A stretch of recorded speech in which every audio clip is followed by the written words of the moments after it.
একদিকে যেমন একাধিক নতুন ধারাবাহিক আসছে ছোট পর্দায়, ঠিক তেমনই কিছু ধারাবাহিক শেষ হওয়ার খবরও শোনা যাচ্ছে।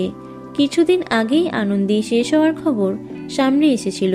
এবার শোনা যাচ্ছে নাকি শেষের পথে জি বাংলার বিতর্কিত ধারাবাহিক চিরদিনই তুমি যে আমার। নায়িকা বদলের ঘটনাকে কেন্দ্র করে যখন বিতর্ক আর ট্রোলিং চরমে, ঠিক তখনই ধারাবাহিক বন্ধের জল্পনা যেন দাবানলের মতো ছড়িয়ে পড়েছে। সত্যিই কি বন্ধ হচ্ছে সকলের প্রিয় চিরদিনই তুমি যে আমার? কি বলছেন এই ধারাবাহিকের কলাকুশলীরা? সম্প্রতি 300 পর্ব অতিক্রম করেছে এই ধারাবাহিকটি।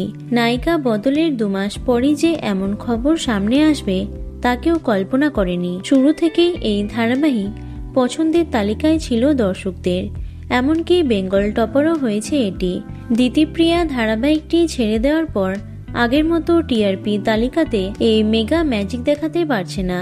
এছাড়াও চ্যানেল এবং প্রোডাকশনের বিবাদ যেন কিছুতেই মিটছে না। টলিপাড়ায় গুঞ্জন শোনা গেছিল এ মাসেই নাকি শেষ দিনে শুট করবে চিরদিনই তুমি যে আমার। বিভিন্ন সাক্ষাৎকারে ধারাবাহিকের কলাকুশলীরা জানিয়েছেন তাদের কানেও নাকি এই খবর এসেছে, তবে অফিসিয়ালি কোনো নোটিশ পাঠানো হয়নি, তাই তারা নিশ্চিতভাবে কিছু বলতে পারছেন না। খবরটি প্রকাশ্যে আসতেই মন খারাপ হয়ে যায় চিরদিনই তুমি যে আমারের ভক্তদের।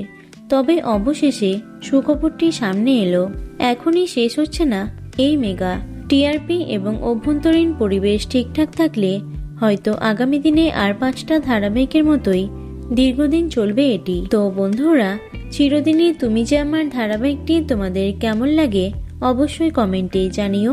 ভিডিওটি লাইক এবং শেয়ার করো। এছাড়াও টলি দুনিয়ার অন্যান্য খবর পেতে চ্যানেলটি অবশ্যই সাবস্ক্রাইব করে রেখো। ধন্যবাদ।